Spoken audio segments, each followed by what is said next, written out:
the poor. So then how would you categorize these previous poverty alleviation programs that Museveni has been instituting?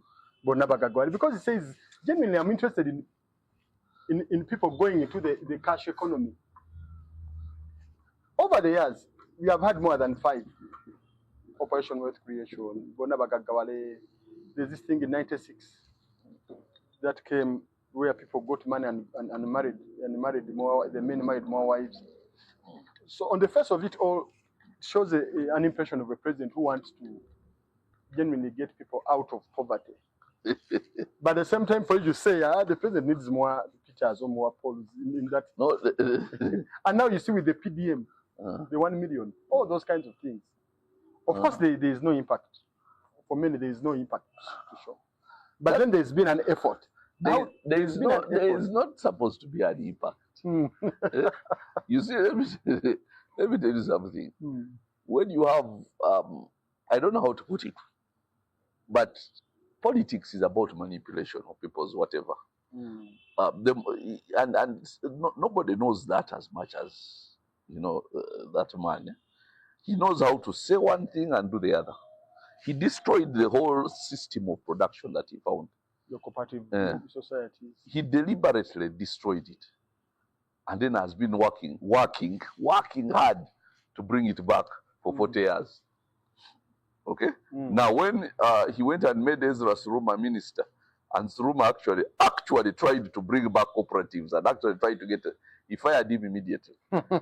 And when Gilbert Ukenya tried to stop our rice importation by doing his upland rice thing, they fired him immediately. He knows what he's doing. He's going to talk about it until somebody comes and does it.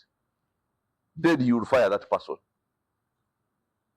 So now the people who want to, people have learned, even those who work in his government, they know that if you want to survive and enjoy within his government, don't follow what he says.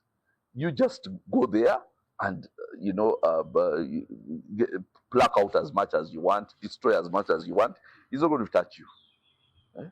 Now, previously, people actually felt that I can get in there, and they felt the man had goodwill. I can get in there and change things. You're not going to change anything. He doesn't want you to change anything.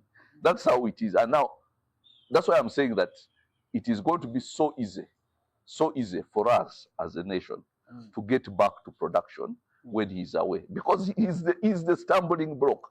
He's the stumbling because we just have to make a few changes.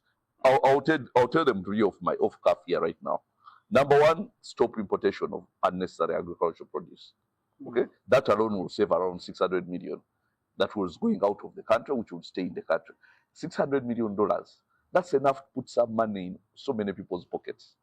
Okay? The agriculturists. The agriculturists. As long as it stays here, somehow it rotates.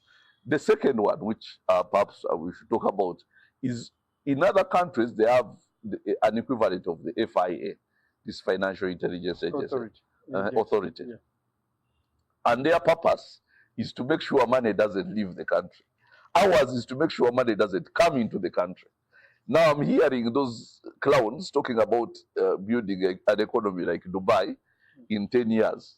Dubai, any money that comes, those stupid money laundering laws and what, all the Wazungu launder money, take it to Dubai, because Dubai asks no questions. It's a heaven for money laundering. Bring it here.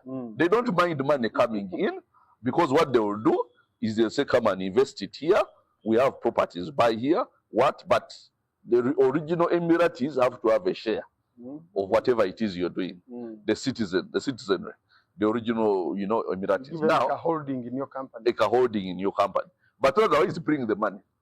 Now, even in other places, you go to Europe and they say, credit card, we are cashless and what? You go to Dubai, there is cash. And nobody's asking you where you go. You will go and pull out a wad of cash and nobody has a problem with it. Now, here, we are fighting money coming into the country. I'll give you an example. We went, Uganda Airlines was doing business in Nigeria. I think flights from Abuja and Lagos. And they were lucrative because they were coming here and going to China and India to do shopping. And so Uganda Airlines made what? A big, considerable profit in Nigeria. And Nigerians refused them to remove it from the country. They said, invest it here. So there was a big problem of how to remove The profit. your money from Nigeria. So because all other countries say, leave the money here. Now, here in Uganda, only in Uganda, that's when the president goes and tells everybody, want investors, you can expatriate as much money as you want. What kind of rubbish is that?